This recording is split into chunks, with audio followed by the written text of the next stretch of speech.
Hikmah Keseharian Kiai Kauman, oleh Idam Khalid. Beberapa hari lalu saya sowan Kiai Haji Ahmad Kaedar Idris, Imam Besar Masjid juga pengasuh pesantren Al-Mansur, Kauman, Wonosobo. Sowan Kiai, tentu bukan tanpa kepentingan. Setelah sekian lama tak sowan, terus terang saya sangat berkepentingan. Kiai Kaedar, demikian Mustasyar PCNU Wonosobo itu biasa disapa. Saya menyebutnya Kiai Husnudzon. Bersamanya tak ada waktu untuk mengrasani siapapun. Selalu berbaik sangka kepada siapa saja. Apalagi kalau ngaji, sudah pasti berisi. Kalau ceramah, dalam arti orasi yang berapi-api, beliau memang tak ahli. Tapi kelebihannya, menulis sangat tertata rapi. Putra Al-Makfurlah Simbah Kiai Idris itu sejak umur 3 tahun sudah menetap di Kauman. Tentu mengikuti abahnya, Kiai Idris, yang mulai 1960 menjadi Imam Masjid Al-Mansur. Sebelumnya, Kiai Azkia, yang berasal dari Banyumas. Sepeninggal wafatnya, Kiai Idris pada tanggal 1 November tahun 1986, Kiai Kaedar disepakati sebagai pengganti.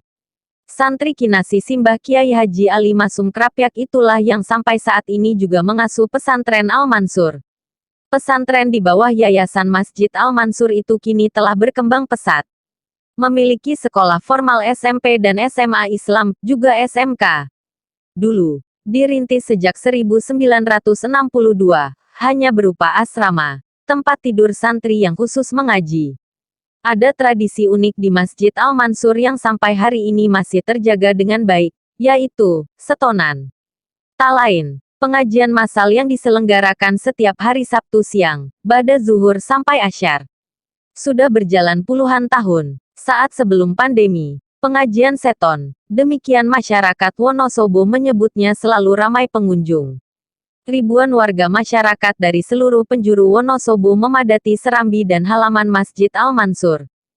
Masjid yang letaknya di tengah kota 300-an meter dari pendopo kabupaten dan alun-alun Wonosobo, arah ke Dieng itu terbilang masjid tertua di Kabupaten Wonosobo.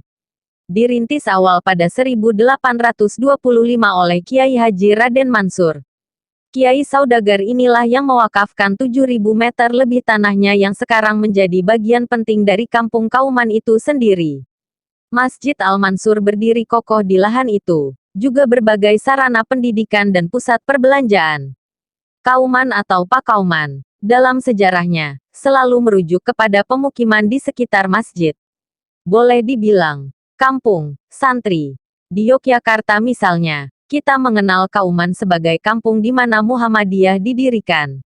Dimanapun, Kauman dapat dipastikan berada di sekitar masjid yang memiliki kesejarahan. Nama Masjid Al-Mansur kemudian dinisbahkan kepada wakif Kiai Haji Raden Mansur. Tak lain, adalah putra Kiai Raden Marhamah. Ada 3 putranya. Selain Kiai Haji Raden Mansur sendiri, juga Kiai Haji Raden Abdul Fatah dan Kiai Haji Raden Syukur Solih. Siapa Kiai Marhamah? Dia adalah putra Kiai Asmoro Sufi, seorang santri dari Keraton Ngayogyakarta Hadiningrat. Nama aslinya Sutomarto II. Secara genealogis, silsilahnya 6 tingkat sampai kepada Brawijaya V. Sejarahnya, tak lepas dari perang Diponegoro, bahwa Sutomarto II, putra dan ketiga cucunya itu, rela meninggalkan keraton untuk membersamai rakyat, turut memimpin perlawanan melawan kolonialisme, di daerah Magelang dan kemudian ke Wonosobo. Konon, ada pembagian tugas saat itu. Kiai Mansur ditugaskan ke pusat, yang saat ini menjadi ibu kota Wonosobo. Kiai Abdul Fatah di Sigedong, sekarang masuk desa Tegalgot, Kecamatan Kepil, perbatasan dengan Kabupaten Magelang. Sedang Kiai Syukur Solih di Bendosari, Kecamatan Sapuran. Disinilah, Kiai Asmoro Sufi dan Kiai Marhamah juga dimakamkan. Kiai Abdul Fatah tercatat sebagai perintis awal keberadaan pondok pesantren di Wonosobo, tepatnya di Sigedong. Di sini pula Kiai Abdul Fatah dimakamkan. Hampir seluruh kiai di Wonosobo adalah dari jalur Sigedong ini. Sebut saja, antara lain, Al-Makfurlah Simbah Kiai Haji Muntaha Al-Hafiz pendiri Unsik, Kalibeber, Kiai Haji Moh Afif, Kiai Nasir Dalhar, juga Kiai Haji Subromalisi. Sedang dari Kiai Mansur menurunkan, antara lain, mantan Kakan Kemenak Wonosobo, Dr. Anders Syarif Hidayat, yang sekarang menjadi Ketua Yayasan Masjid Al-Mansur. Adapun Kiai Kaedar sendiri adalah keturunan dari Kiai Syukur Solih. Kiai Haji Ahmad Kaedar Idris, saya menyebutnya juga Kiai Kauman. Mungkin juga, karena tinggalnya di pusat kota, pemikiran-pemikirannya demikian inklusif, terbuka. Yang jelas gaul, juga. Ini bisa kita lihat dari karyanya. Terbilang, Kiai Kauman itu sangat produktif. Tulisan-tulisannya telah diterbitkan. Ada 2 buku, buah karyanya, yaitu, Keris Kang Trontong, 2019, dan, Kang Trontong N Odah, 2020. Semua itu berasal dari status Facebook-nya. Yang pertama, tulisan sepanjang tahun 2014 sampai tahun 2015. Yang kedua, selama Januari-Desember tahun 2019. Katanya, sedang disiapkan lagi buku yang ketiga. Membaca karyanya, kita akan mudah simpulkan, kreativitasnya luar biasa. Memang hanya catatan harian, tapi yang jelas beda dengan catatan hariannya Ahmad Wahib W. 1973, yang terlalu serius mempertanyakan berbagai hal itu.